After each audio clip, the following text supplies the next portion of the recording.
அனைவருக்கும் வணக்கம். நான் உங்கள் எல்ஐசி பாலா. ஃபினான்ஷியல் தொடர்பான ஒரு சில செய்திகளை நான் உங்கள்கிட்ட ஷேர் பண்ணிக்கலாம்னு நினைக்கிறேன்.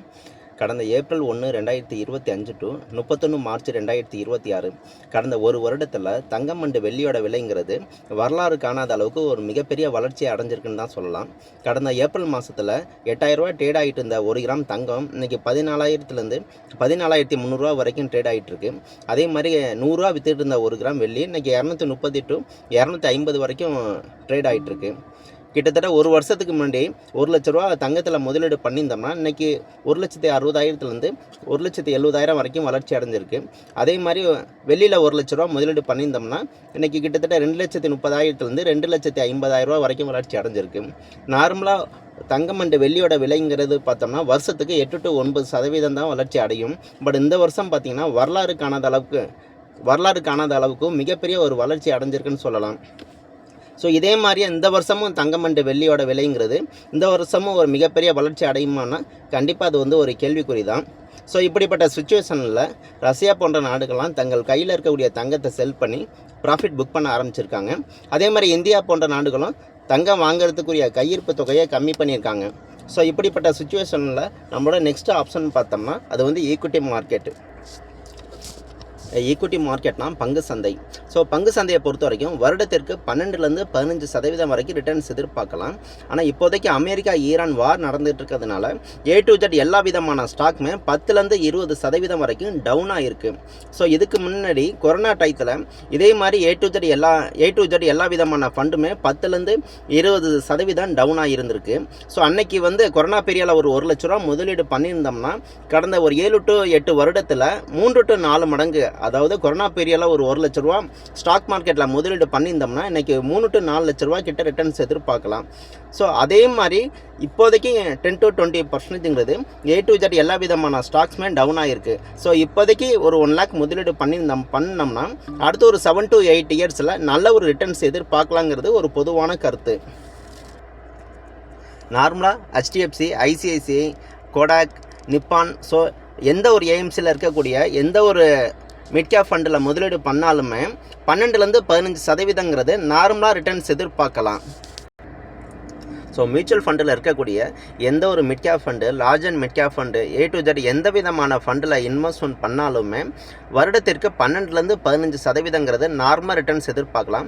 பட் இந்த டயத்தில் மார்க்கெட் ஆல்ரெடி டவுனாக இருக்கிறதுனால ஸோ நார்மலாக வரக்கூடிய ரிட்டர்ன்ஸை விட கம்பேர் பண்ணும்போது இந்த டைம் இன்னும் கொஞ்சம் கூடுதலாக நமக்கு வளர்ச்சி அடைகிறதுக்கு வாய்ப்புகள் ரொம்ப அதிகமாக இருக்குங்கன்னு ஒரு பொதுவான எதிர்பார்ப்பு.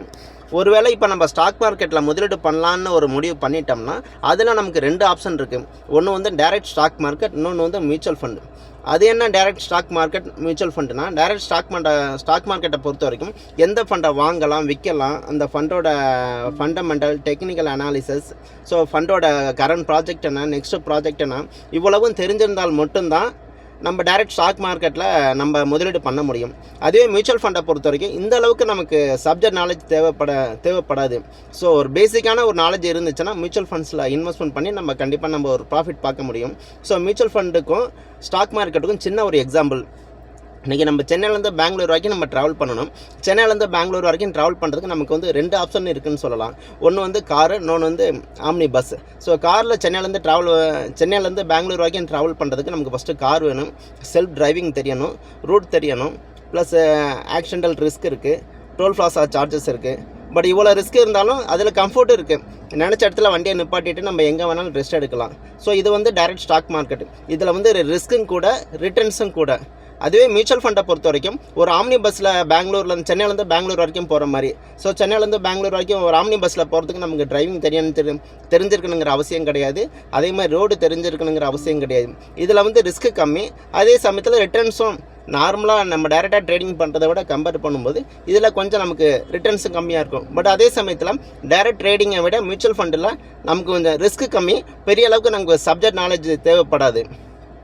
அதே மாதிரி ஸ்டாக் மார்க்கெட்டை பொறுத்த வரைக்கும் எல்லாம் ஒரு சூதாட்டம்னு சொல்லுவாங்க. அது வந்து சூதாட்டம் கிடையாது, அதுவும் ஒரு one of the business. So எந்த ஒரு நாலேஜுமே இல்லாமல் நம்ம நேரடியாக ஸ்டாக் மார்க்கெட்டில் இறங்கினோம்னா கண்டிப்பாக அது வந்து ஒரு சூதாட்டமாக தான் இருக்கும். ஸோ அதை பற்றின A to Z எல்லா விதமான தகவல்களும் தெரிஞ்சுக்கிட்டு அதுக்கப்புறம் நம்ம ஸ்டாக் மார்க்கெட்டில் இறங்கினோம்னா அதுவும் ஒரு ஒன் ஆஃப் தி பிஸ்னஸ்.